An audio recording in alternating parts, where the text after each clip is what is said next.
Greetings, Goshen family and friends. I'm Miguel Santiago.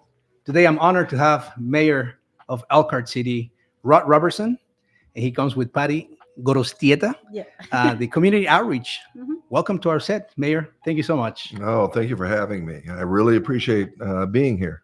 It's an honor. You have quite a journey in the community in Elkhart. Oh, I'm an Elkhart resident, and I've seen your journey. I've been part of that, at least watching from afar, and you've come very far. You're a mayor today. I had no idea that I was headed towards this, and maybe somebody should examine me to see if I'm crazy, or if it's just God's work. But I had no idea that we were headed, or I was headed. When I say we, I'm not only saying we because of my wife and my family, because they ride along with me. And you never think that you prepared for something like this. Yeah. But I was better prepared than any of my challengers, and I knew that I was because of the work that we had done in the community, and we met during that time. Yeah. Tell us about your journey for all those who maybe don't know you.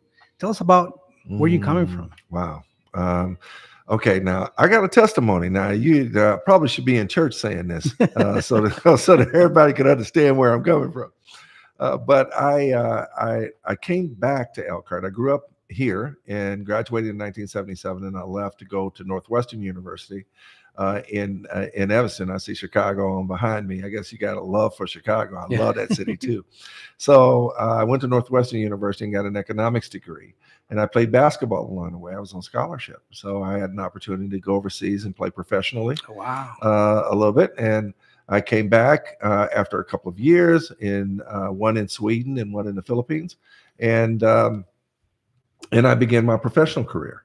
And I spent 20 years away from Elkhart. Most of that time it was with Coca-Cola, and Coca-Cola moved me back home in order for me to bring my oldest son back here in order for me to put him in school here.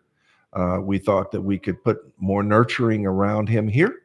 And so I had met my current wife. I was divorced, met my current wife, and she had a son. So I adopted him. We married, and we had 2 additional kids. Wow. Very quickly soon thereafter.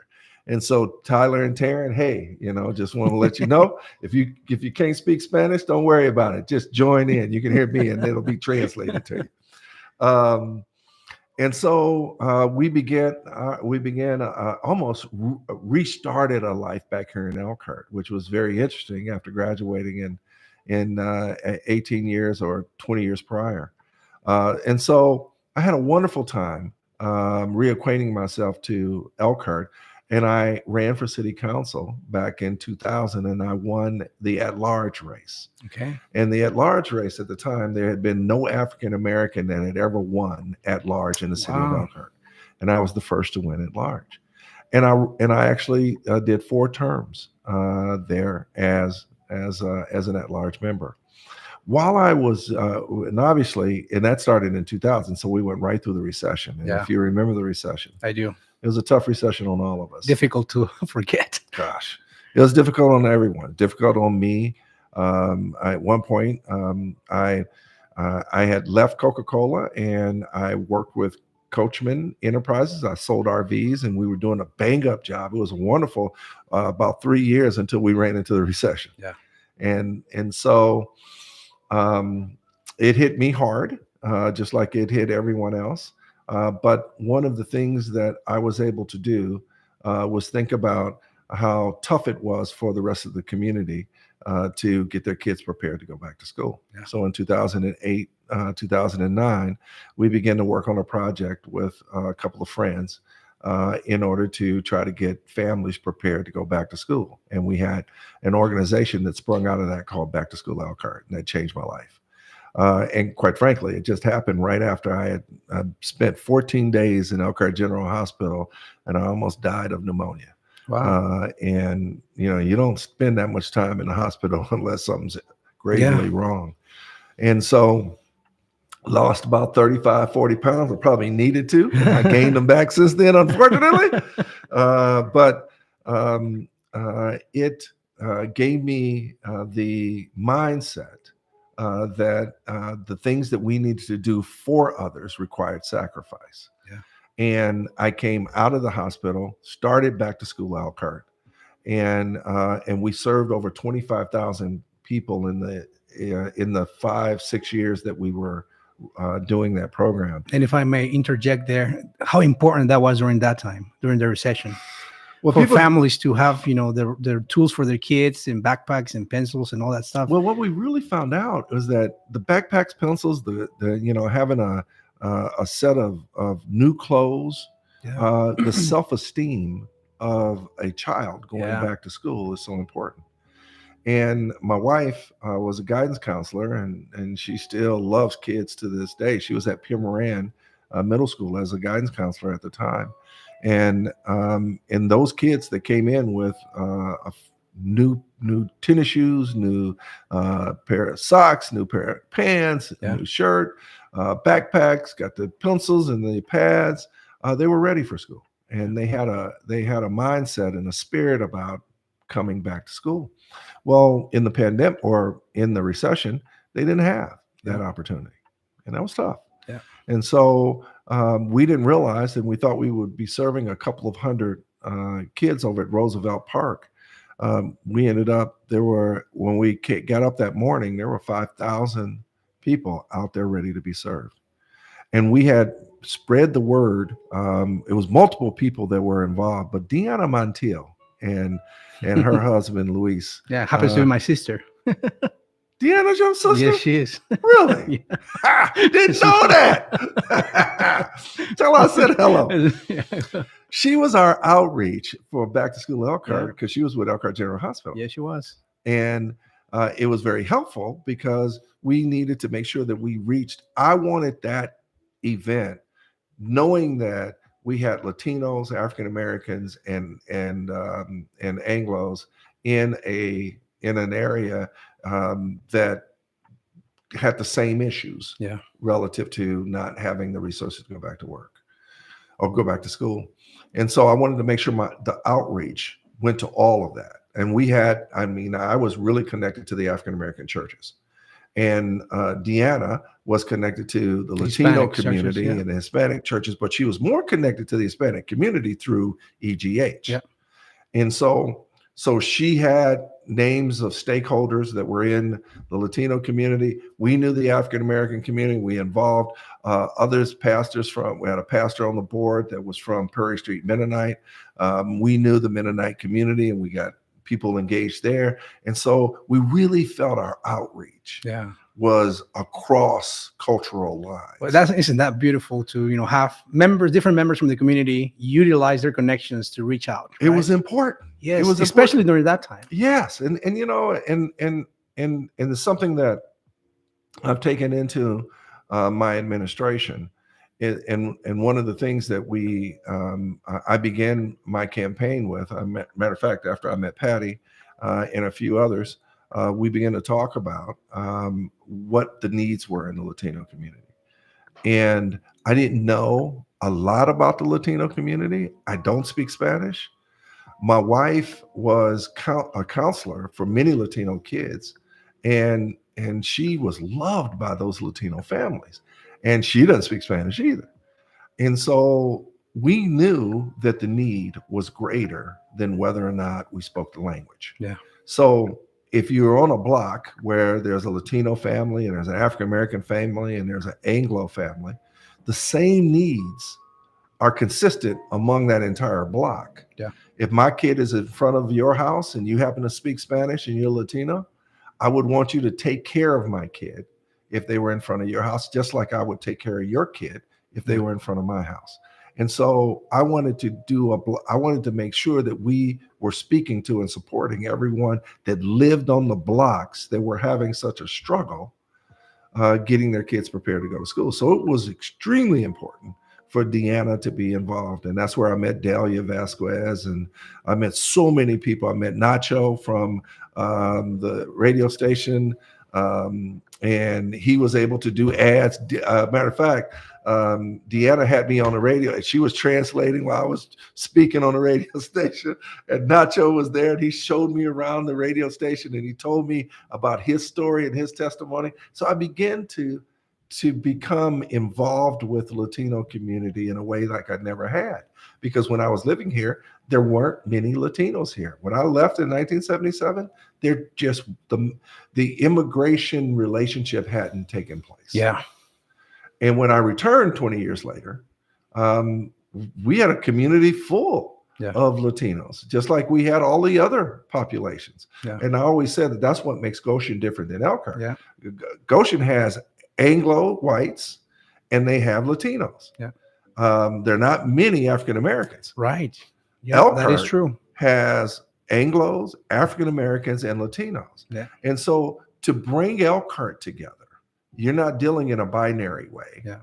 You're dealing with a complex set of cultural identities that you have to be able to speak to with one voice. Yeah. And so unbeknownst to me, that language is service. When you're serving a community, they could care less whether or not you speak the language. Yeah. Or they could care less about what you look like. And so I learned through Back to School Elkhart, and I learned through Church Community Services, in which I spent 6 years there. And I learned that the language of service is not divisive. It's powerful if you use it the right way. So I've always said that I'm a public servant and not a politician. Now, it's hard for people to understand because they see me in a political environment. Now they see you as a political environment, right? But yes, you have a long history serving the community. That's very true. And it comes from a platform of service. And so when you take that into, I'm changing the definition of what politics should be. It should be public service. Yeah. And that's what it was made to be. Yeah. And it is structured in a manner with our statutes and our laws and our ordinances as public service. But people create agendas that drive the political relationship to them. And so my wife sometimes calls me a confused Republican.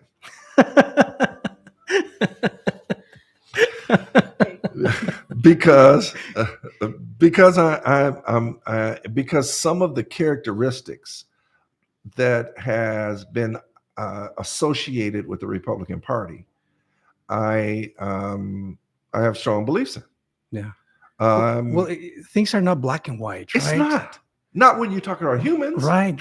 And I feel, and I think you would agree that the political environment at the national stage make things like polarized, where whether you have to be on one side or the other. And, at our communities, we're not thinking like that. We think different. Hispanics, we're not monolith. I keep saying that we all think different. And Blacks aren't either. Right. We got to look for ways of coming together, especially nowadays. You hit that on the head when we talk about not just the monolithic environment that sometimes the Anglo community will put minorities in. Yeah, they would think that I got a black friend. Now I know all black people. Right. Or I have a Latino friend, and now I know all Latinos. Yeah, untrue. I think that one thing that I've always respected and loved in Elkhart, and that's why it's very difficult to be politically minded in a municipal election, is that they vote for the white population, black population as well, and now the Latino population that's coming into the infancy of voting and being a part and engaged in public service. They realize that what's best for Elkhart could be a Democrat or a Republican. And in the year 2000, there was a Democratic mayor in the year 1999. He ran in 2000. He was a Democratic mayor that was going for his fifth term. And he lost to a Republican.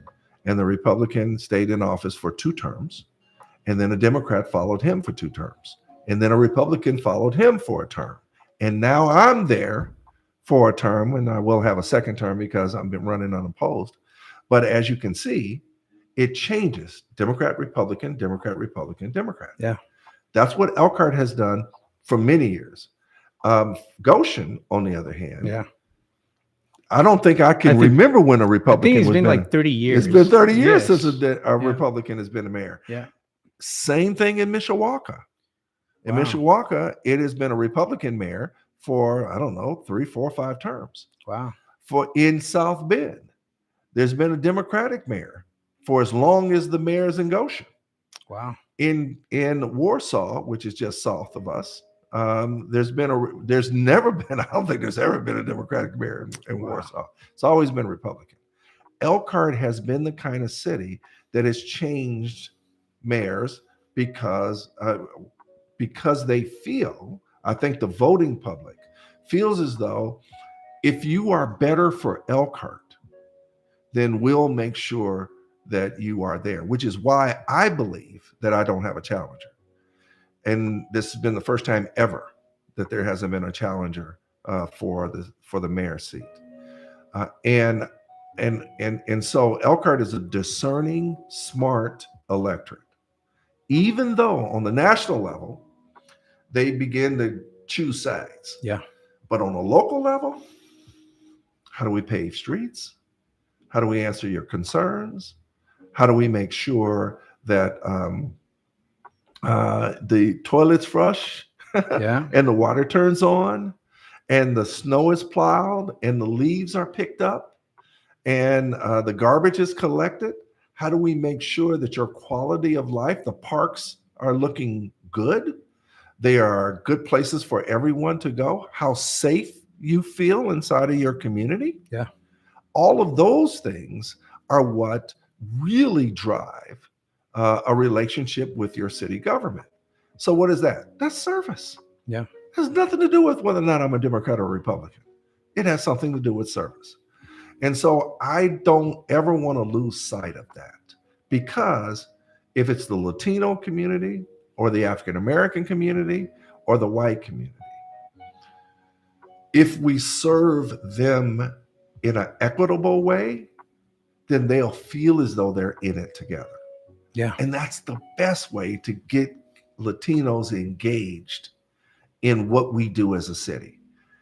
If you live in a community, you should be engaged in it. Yeah. But I do understand some of the challenges that the Latino community has that are different than the Anglo community or the Black community. Yeah. And so in those differences, it doesn't mean that you can't serve, though. Everybody can serve. And so we have to serve despite the things that are going on with ourselves, because service requires sacrifice. Yeah. Just like I said earlier, I got out of the hospital and after I had almost died, and I didn't really have a job, to say the least. I was actually started my own business, and we were teetering because of the economic conditions when we started back to school. But I knew that the fact that these kids weren't prepared to go to school was bigger than what I was going through. Wow. So I had to sacrifice of that. Now, I didn't realize I was preparing to be mayor. Yeah. Had no idea. But it prepared me, that in church community services, better than anything else that I could have done. And I had been a councilman for 16 years. I had been I worked for Coca-Cola in management. So I had company and corporate experience. I had legislative experience. And the most relevant experience to what I do now is not-for-profit experience. It's the experience I had serving people, because that's what people need. Yeah. And so to me, that's the experience that I believe helps you to become authentic. Because I was authentic to people when I went out and I said, I want to serve you. I want to change the scope from politics to public service. Well, why should I believe you? That's what a politician would say. Yeah. Well, I spent 6 years with church community services. I spent 6 years doing back to school Elkhart. They saw me doing it. They knew what I did. and people who didn't have anything knew me. Yeah. And so that to me is accountability. I can't be something I'm not. And I think that people that don't know me don't have an understanding of this whole thought that I don't just say it's public service versus politics. That's what I live. That's Yeah. what I've lived prior to becoming mayor. And I didn't get in it to become mayor. So I see people come along all the time that really want to be the position more so than they want to serve. Yeah. And it comes across, and people feel it, see it, and hear it. And so, um, if you're not, I can go to McDonald's and get the best service I've ever received before. Guess what? I'm going back to that McDonald's. Yep. And they'll say, "Why are you going to that McDonald's?" My wife, I don't think we can go to, I know I picked McDonald's. I don't think we can go to a fast food place anywhere in Elkhart. Because as soon as she don't get the right service, she's like, "Look, nope, we're not going back to that McDonald's. We're not going to that Burger King. We're Oh, not going." goodness. And I'm thinking like, "Look, Gina, can we go someplace?" You know? so, so, so the service piece is so important to who we are as a human and what we need as humans to have relationship to what we do. Yeah. So I want to have relationship with the Latino community because I know it's here. Yeah. And you are here to stay. And it's the fastest demographic group in the United States. Absolutely. How do we engage the Hispanic community? Since we're growing, there's many kids that are eligible to vote now. How do we keep them engaged into helping, into getting knowledgeable into what's happening into the city, how they can participate in this democratic process? You know, and I'll let, I'd be interested to hear Patty's thoughts on this as well, because we've talked about this in a few different ways. I believe that you have to have a relationship with voting, and you have to have a relationship inside your community. I do understand why there are some Latinos that are in the shadows. I understand the fear, understand the concern. I have nothing to do with immigration. Yeah. I have nothing to do with ICE. I have nothing to do with the laws in respect to that. But if you have 3 generations of Latinos that happen to be in the United States right now, you may have a generation or two that may be undocumented. Yeah. And if that's the case, then the concern with immigration and ICE and all of those relationships are ever present. And that sometimes keeps people in the shadows. But to own the environment of where you are, because in talking to the families that I've grown to know and understand, they're not going back. Yeah. Just like when my family moved from Tennessee out of segregation to Elkhart, we wasn't going back. Sure. We stayed in Elkhart. Yeah. Now we went back to visit my great grandmother and grandfather, and we went back to visit some of my uncles and that stayed, and aunts that stayed in Tennessee, but we weren't moving back. So Yeah. we had to make our way here in Elkhart. And just like Latino families are making their way here in Elkhart, owning that relationship is not easy. And it won't be easy for generations to do, especially when you feel like you're from outside coming in. Right. But that's the key to being able to not just living in a more comfortable way, but also being able to give to the community and then holding the community responsible for what comes out of it. Yeah. How can I complain all the time and I'm not serving the community? How am I going to point a finger and say, this city is not creating clean parks and I'm not engaged with voting? Yeah. Or I don't know anyone that is, or I don't take part in the non-for-profit relationship in helping people, or I don't know what creates those environments. I just jump in and say, what's wrong? So the sacrifice is whether or not you can not just say what's wrong, but you can give of your time to understand how to fix it corporately, not just for you, Sure. but for your neighbor and for your friend and for other and your family and others that could utilize some of those same resources. Um, it's a full-time job to be your brother's keeper. And how do we keep continuity? I mean, that's what you're proposing is great, but how do we make sure that this keeps going through generations so that we can create a better community, a more united community? Well, first it starts with the service piece. Then it starts with then it graduates to ensuring that you're bringing your family and your kids along with you, showing them what's important to them. My mother was she worked for at that time it was called the welfare department. Now I think it's called WIC or something like that. I think they changed name, but it was the welfare department. She was a supervisor at the welfare department, and she was a teacher as well. And she had her doctorate in teaching in education. And so I watched through her just a giving of who she was. Everyone knew her, and they would walk up to her and ask her for things, just like they ask Gina for things right now. I mean, kids and families come up and ask what classes I should take, what should I do for this, and what should I do for that for the kids. My mother was like that, and so I had an example. My grandmother was a teacher too at Roosevelt Elementary School, and I had an example at home of just the giving into the community, the kind of sowing of a seed into the fabric of youth. That's what my mother was. And I know that there are many in the Latino community that have a strong belief in education. Yeah, they do. I know they do. One of our middle school or elementary schools that is the strongest in the Elkhart community is Munger. And Munger is about 70, 80% Latino. wow. And it's one of the strongest academically in our elementary, in our 13 elementary schools. So that means that the family, the Latino family, and it's not for everyone, don't get me wrong, I get it. But as a whole, they want their kids to be better than the generation educationally. Yeah. Than the last. That's the way it was for the African American community.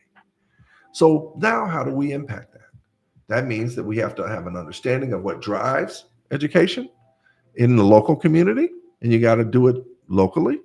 That it makes you have an understanding of how to create the resources to make sure that your children have the opportunity to further their education if they want to. Being career ready doesn't necessarily mean you got to go to college. Right. But you got to have a career mind. You got to have a goal in mind. You got to be a leader within that segment in order to get there, regardless of what it is. And so I think that type of development helps to create a love for where you're from. And that love translates into you wanting to sacrifice to make it better. And that, to me, is why you vote. Yeah. Patty, you are the community outreach, and we do have some things to clarify from a previous interview, but I want to let you tell us how has been the experience to be the community outreach for the mayor. I'm going to speak in Spanish. Go right ahead. I'll try to pick up a couple words. I'll listen. Sí, le voy a repetir la pregunta. Tú has estado como alcance a la comunidad de la oficina del mayor. ¿Cómo ha sido esta experiencia? Bueno, creo que de hecho la traducción que es más para el título que yo sostengo en la alcaldía es como atención ciudadana. Okay. Y me gusta mucho el poder servir como a nuestra comunidad, porque también como migrante sé lo que es llegar a un lugar y no entender cuáles son los reglamentos o cómo funciona la ciudad comparado al lugar donde nosotros venimos. Y también creo que a veces en nuestros propios países no tenemos esa educación o a llegar a tener ese interés de cómo funciona el gobierno. Claro. Entonces, cuando llegamos, por ejemplo, aquí a la ciudad de Elkhart, hay personas que no conocen cuáles son los reglamentos que tiene la ciudad. Y ahí viene un poquito de lo que hablaba el alcalde, de cómo podemos empezar a integrar eso a las generaciones que están aquí, que están empezando a querer conocer un poquito más de cuáles son los reglamentos que tiene la ciudad. Entonces, cuando alguna persona llega a escuchar de que, oh, me llegó ¿cómo se llama? Una carta por parte de la ciudad porque al parecer estoy violando uno de los reglamentos. Algo de lo que nosotros hacemos es traducir todos los documentos de cuáles son los reglamentos que tiene la ciudad para que la comunidad pueda entender un poquito más de cuáles son los reglamentos que deben de seguir y cómo estos reglamentos no solamente es porque la ciudad los quiere implementar, sino nosotros nos tenemos que regir por los reglamentos que el estado de Indiana nos pone a todos los municipios de qué es lo que se debe de regir.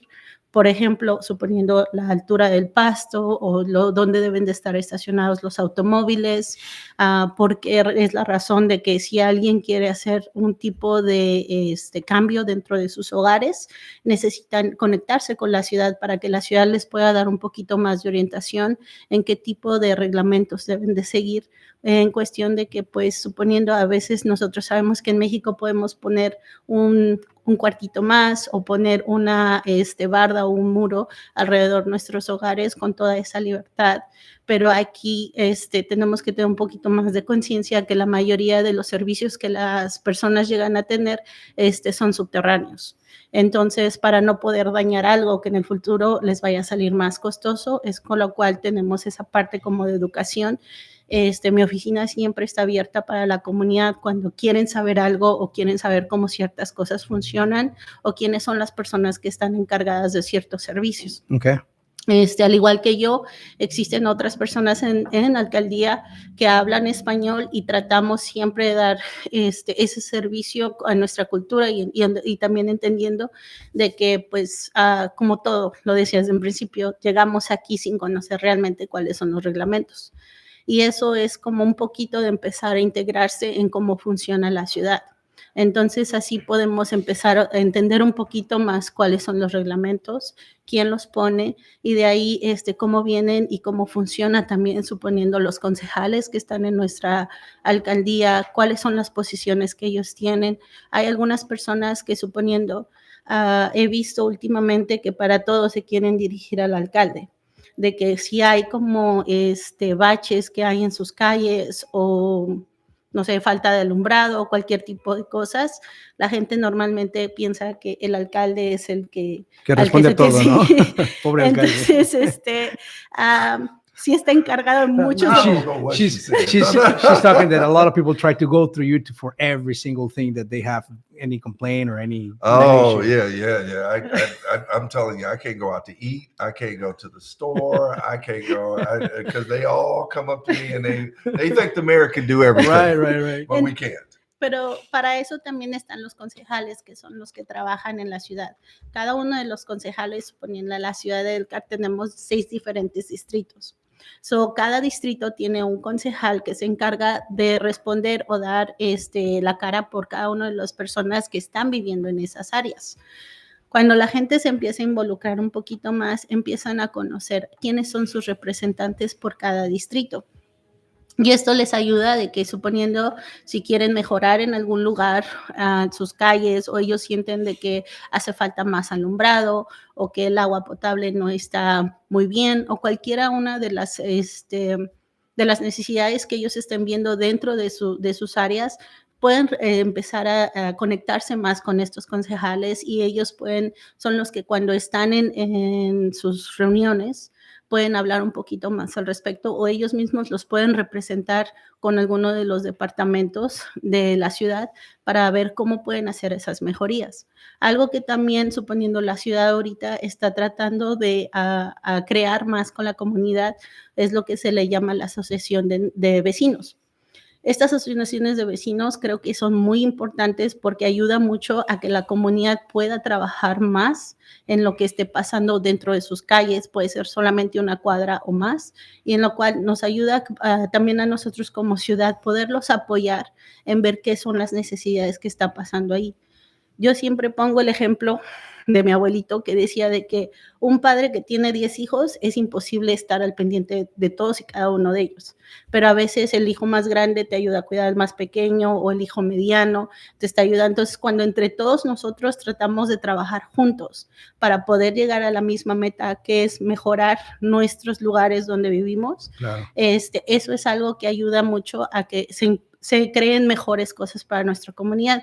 Como el alcalde estaba diciendo hace rato, ¿verdad? O sea, si vivimos nosotros en la misma calle, obviamente que cuando yo veo que uno de tus hijos se cayó de la bicicleta o le pasó algo, quiero salir a ayudarlo.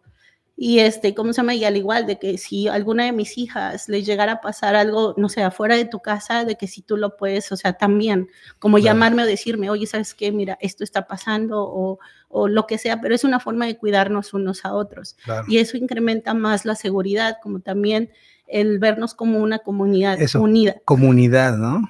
Tenemos algo en común. De ahí viene la Sí. palabra comunidad. Compartimos un espacio, compartimos un tiempo, estamos aquí, tenemos que aprender a vernos cara a cara y ayudarnos. Sí, y eso es algo que hemos aprendido. Oh, okay, catch me up. Oh, so something that like I was talking about, it was a little bit about like you are not the only one to in charge or like fix everything in the city. Oh, really? Really? I'm not. I'm really not. Please. And the other thing is like how is the council members have a position on this. So like they are the ones that represent the people who live in those districts, and they are the ones that they can advocate for the people who live there. The other thing that like the city is encouraging more to create is the neighborhood associations, because neighborhood association can take care of their own like community who is around and get involved more with the city, and the city can provide the necessities as like a more knowledge with them at the same time, like following your example regarding like I would like to take care of of my neighbor's kids. Something happened to me the same way that I would love to and appreciate for them to like take care of mine, and like something that we were talking about, like where the word community comes from. So it's work together, unifying together. You know what's interesting, and this reminds me of when I ran in 2019. I just remembered in the blocks there were two Latino homes, two African American homes, two Anglo homes on the same block, and the Latinos at the time would come and go to work, come home, go to church, come home, go to Caramado, or go to El Paraiso, or go to El Rosal. El Rosal and come home, and never engage with the other four people on the block. That's very common sometimes, unfortunately. Yeah, and so when I was running, my thought is, how can they be seen, heard, and supported, given that they live on the block? Yeah. And that's what I created my campaign around relative. I ran 3 different campaigns. I ran a campaign in the Latino community. I ran a campaign in the African American community. I ran a campaign in the Anglo community. And I felt like I was speaking 3 different languages because we're so segregated. Yeah. And so I found out the challenges that the Latino community had relative to getting back and forth to work or having any type of identification. And I knew that the African American community thought that the Latino community had come and taken their jobs. Yeah. And I knew that the white community had dealt with the African American community in a segregated way, even when I was a kid. Yeah. That means that they had 2 minority groups that they were dealing with in a segregated way. So it became, that's a pretty tough equation to walk into. It is actually, yeah. And then I get into months and I got a pandemic. Yeah. It was like, okay, okay, let's erase the board, start all over again, figure that out. But the mindset was, there's got to be something more powerful than how we deal with each other that will be able to create that equitable relationship, and that's why service is the only thing that I had experienced through the areas that I spoke about earlier, that was powerful enough to get people to be able to say, okay, I can say hello, I can be able to speak. I can, even though I don't, and every time I would speak to somebody that was a Latino, I'm like, well, no speak English, no speak English. I'm like, look, well, hi, do you speak? Is that good enough? Hello, hey, okay, como te llamas? I mean, I figured out, I'm like, Wow. look, let's figure out the way in which I can let you know that I want to just get to know you. Yeah. And that to me is being seen. Because if I let you keep passing me and I don't say anything to you, then I don't see you. Yeah. So to be seen, and now I got to listen to be heard. And now I have to figure out how to support you. So that was real. It wasn't just a slogan. It was real. And I learned it from a generation of African Americans that had lived in this community when racism was really it was very high when I was a kid growing up here. Yeah. And so I've lived it. So I've always felt that I was better prepared culturally, academically, and by experience to be mayor. And I would say when I was running in 2019, I intend to be your mayor. And it was what I felt. I wasn't cocky. I wasn't what's the word? Overconfident. I just knew that the things that I did previously prepared us to be able to say, how do we get into these 6 districts that you talked about? I heard that.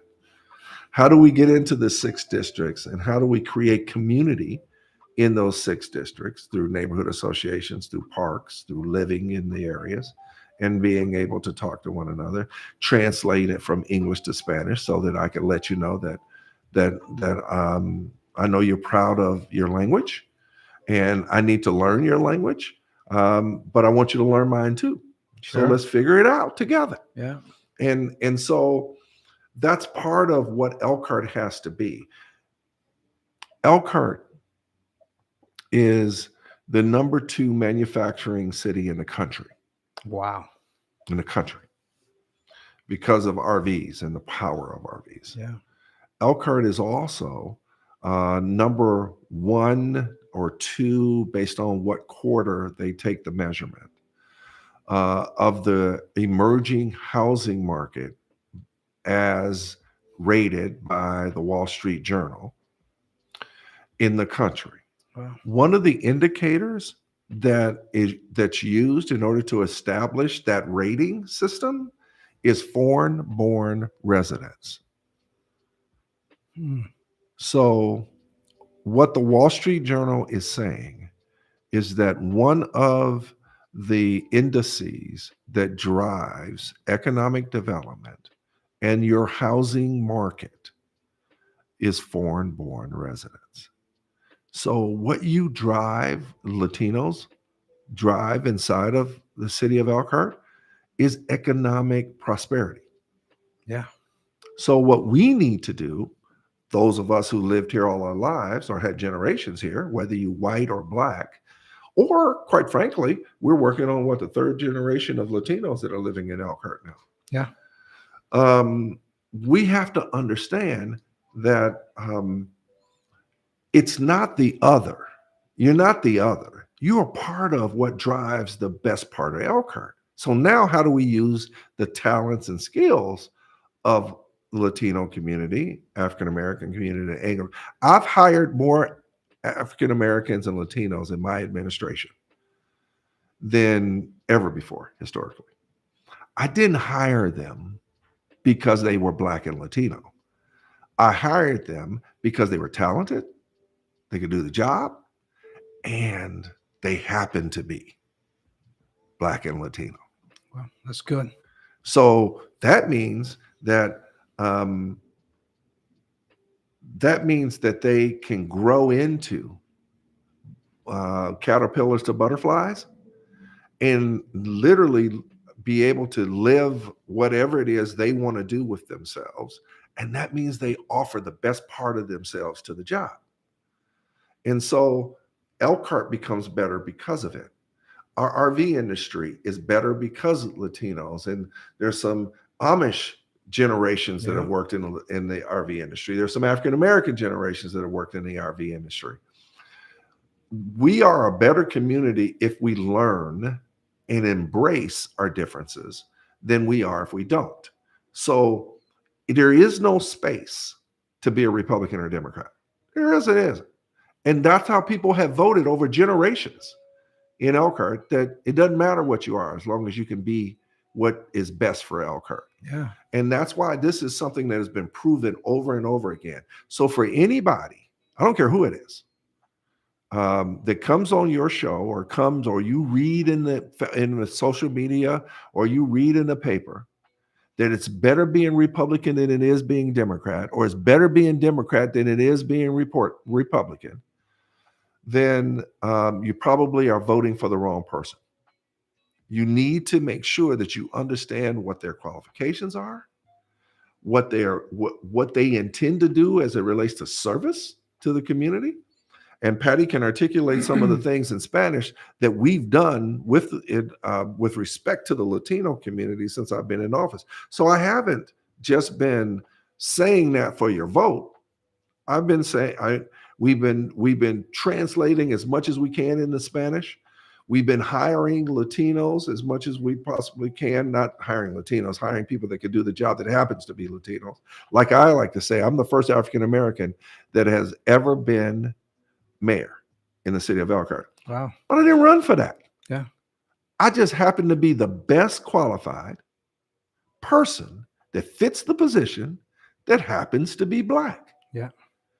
And so I really like that you say that, because in order to be equal, we have to be treated equal, right? I mean, we cannot expect to be given a position just because of the color of our that's skin. right. We have to match that equal, be qualified. Because I have to hold you accountable. Correct. And you have to hold me accountable. Correct. I can't hold you accountable on subpar performance just because you're Black or Latino. All right. So let's address the one issue that I know it's on your mind when you say somebody that came to our show. Let's address that, because again, it goes back to, on our end, we would like to see more Hispanics on both sides. Me too. Right? But they have to be qualified. Yes. It doesn't matter, right? It doesn't matter if they're Hispanics or not. We want to be represented That's by correct. somebody that is qualified. Correct. So during our interview with Patricia Garcia Stiles, who's running for council at large in Elkhart on the Republican ticket, she mentioned some things that your office found to be perhaps, what's the word for it? Not accurate, to be nice about it.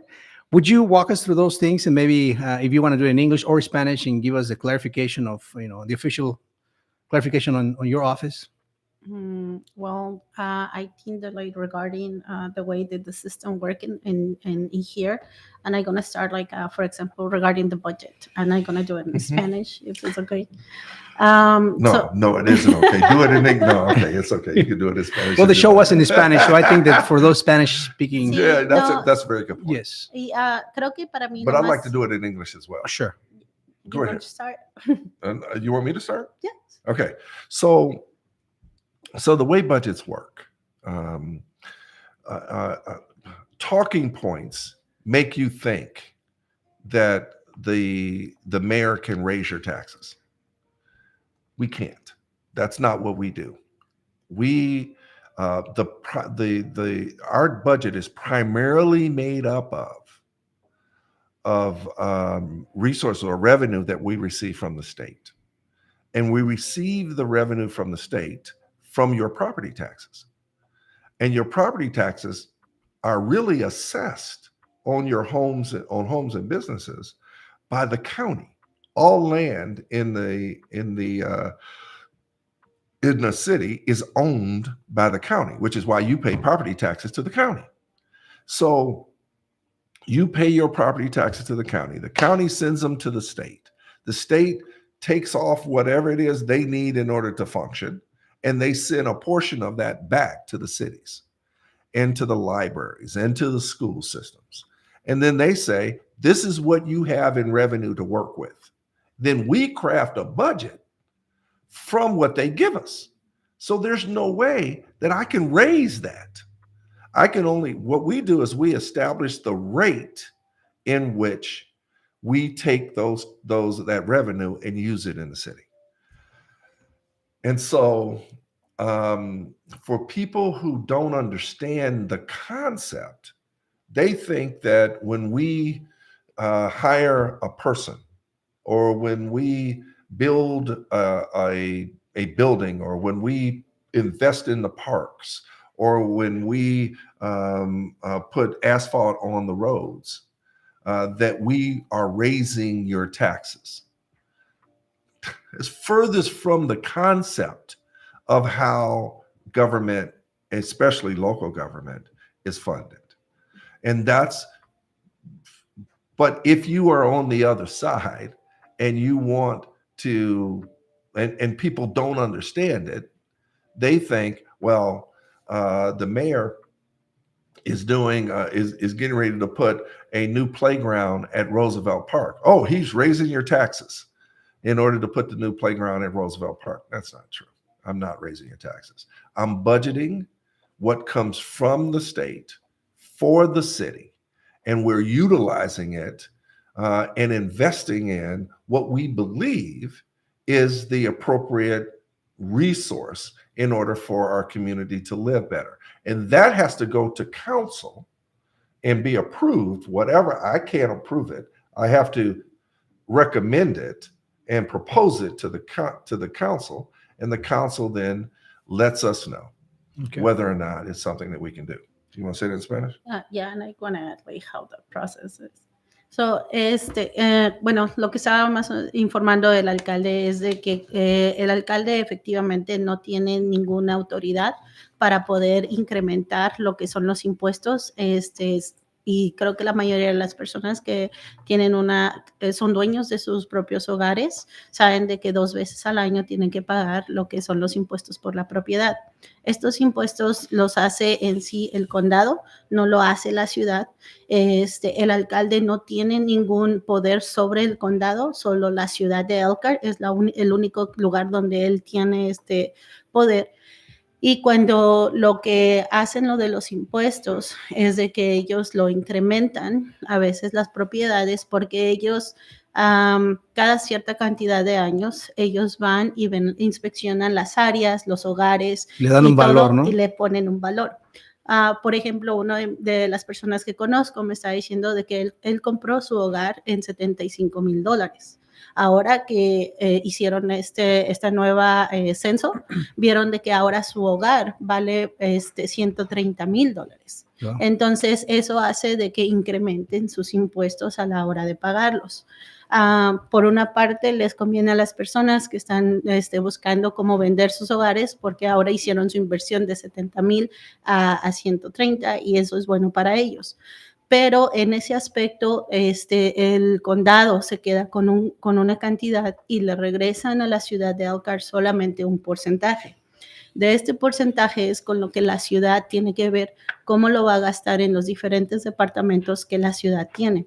Esto, el proceso que lleva es de que, y esto es reglamentario desde el estado de Indiana, es para todos los municipios igual, es de que se les tiene que dar mínimo un mes a los concejales para entregarles el libreto con todos los diferentes departamentos, cuáles son los gastos que ellos están proponiendo, tanto de los pagos de los empleados como también cualquier otro material o cosas que ellos llegaran a necesitar en cada uno de estos departamentos.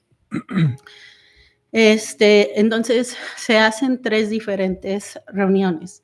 La primera reunión es cuando ellos están viendo el libro que se les da y quieren hacer preguntas a cada uno de los departamentos, a los jefes de departamentos, para saber, por ejemplo, por qué quieren comprar otro vehículo, o si necesitan ellos materiales como para las personas que trabajan en las calles, porque necesitan nuevas botas o algo así. Entonces, tienen esa oportunidad los jefes de departamentos de hablar un poquito más de qué son las necesidades que ellos están viendo en sus departamentos. La segunda reunión es para ellos volver a ver ese libro o libreto y poder empezar a ver qué es lo que ellos sienten, de que tienen más preguntas o quieren adherir más. De ahí a las 2 semanas se vuelven a reunir ellos y ahora sí es para aprobar el dinero que cada uno de los departamentos están pidiendo. Sé que también se habló un poco de que hay un incremento a algunas de las personas que trabajan dentro de la ciudad, en lo cual el incremento en sí no es muchísimo, se escucha los 2,400 como una cantidad muy grande, pero en sí, si lo pensamos en los 12 meses y que los pagos son quincenales, no es una cantidad grande y más cuando ves que te están cobrando impuestos como a toda persona que trabaja. Esto no ha creado ningún tipo de Descontento. dentro de los demás trabajadores. Al contrario, algunos de ellos están de acuerdo con ellos porque ellos son los que decidieron, a veces por cuestiones personales, el vivir en otras áreas. Algunos de ellos son empleados que vienen un poquito más lejos, pero ellos saben que no quieren tienen una cuestión más familiar por los cuales ellos deciden estar ahí. A la vez de que la ciudad de Elkhart, dentro de su página web, también tiene los empleados que están ahorita, las áreas donde están buscando empleados, y también ha habido un incremento de personas que han estado siendo contratadas para la ciudad.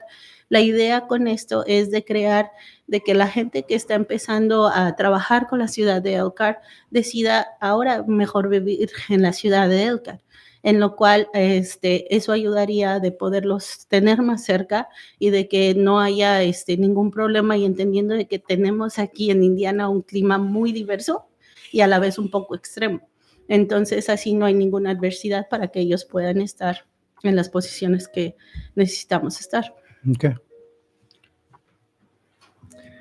Muchas gracias por clarificar esa posición. Esperamos que. What did you hear us say in English? So she's clarifying the different topics. She talked about the raise that was given to the city employees, and she's telling us the reasons of why that was and how that was spread throughout the year. The race? Yeah, the bonus, right? How do you call that? The incentive for The incentive for the living- residential, the residential, residency yeah. incentive. You explained that. Oh, And I know that it sounds like 24. it did. It sounded like a book. A 24. But the reason why is that Mishawaka, South Bend, they all offer bonuses or residency incentives because you want to encourage people to live in Elkhart. You want to encourage people to live locally. And so when positions transition, meaning when somebody moves on to a better opportunity or they leave the city, when I'm recruiting someone else to come in to be in that position, I want to encourage them to live in Elkhart. Yeah. And so to me, a residency incentive is something that we should have because locally you pay local taxes, you enjoy, you go to church and you support churches locally, you support your school systems, you support all the things that make a local community work. And so you want people to live inside of your community. So that's not a negative, it's a positive. It's sometimes positioned as a negative because some people don't get the residency incentive because they live outside the city. Yeah. But that's just not one that's for you. Yeah. Okay. We have to make a pause due to technical issues, and we'll get restarted in a brief moment. Okay. Okay. All right. We'll be right back. We have some technical issues. Please stay tuned. This is a great conversation. We'll be right back. Thank you. ¿Listo, Sahib? Is he off?